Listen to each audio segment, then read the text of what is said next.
அண்மை செய்தியை பார்த்து வருகிறோம்.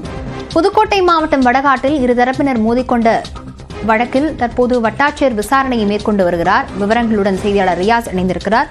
ரியாஸ், விவரங்களை பதிவு செய்யலாம். லாவண்யா, புதுக்கோட்டை மாவட்டம் ஆலங்குடி அருகே உள்ள வடகாடு கிராமத்தில் 2 தரப்பினரிடையே மோதல் ஏற்பட்டு ஒரு குடிசையை தீ வைத்து எரிக்கப்பட்டது. 2 இருசக்கர வாகனமும் தீ வைப்பதோடு அரசு பேருந்து கண்ணாடியும் உடைக்கப்பட்டது. இதுல 17 வெட்டு தாயகத்துடன் சிகிச்சை பெற்று வர நிலையில இன்னைக்கு வடகாட்டுல காவல்துறை மீது தகவல், அதாவது அரசு பேருந்துகள் இயக்கம் நிறுத்தப்பட்டுள்ளதாகவும் காவல்துறையிலிருந்து தகவல் வரும் வரை பேருந்துகள் இயக்கப்படாது என்னும் மண்டல மேலாளர் தெரிவிச்சிருந்தாங்க. மேலும் இப்போ அந்த சம்பவத்தின் எதிரொலியாக வடகாட்டு மற்றும் அந்த சுற்றிவட்ட கிராமங்களில் செயல்பட்டு வரும் 3 அரசு மதுபான கடைகளும் இன்று மூட மாவட்ட உத்தரவிட்டிருந்தது.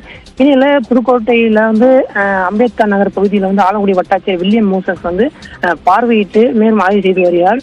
நேற்று இரவு இரு பிரிவினருக்கிடையே ஏற்பட்ட மோதலில் அப்போதில் உள்ள குடிசை வீடு 2 இருசக்கர வாகனம் தீட்டு கொடுக்கப்பட்ட நிலையிலும் 6க்கும் மேற்பட்ட வீடுகள் கல் வீசி தாக்குதலும் 2 கார்கள் உடைத்து சேதமடைந்த நிலையில அப்போது மக்களை சந்தித்து அங்கிருந்து நடனவற்றை பொதுமக்கள் விசாரணை தற்போது வட்டாட்சியர் மோசஸ் விசாரணை மேற்கொண்டு வருகிறார்.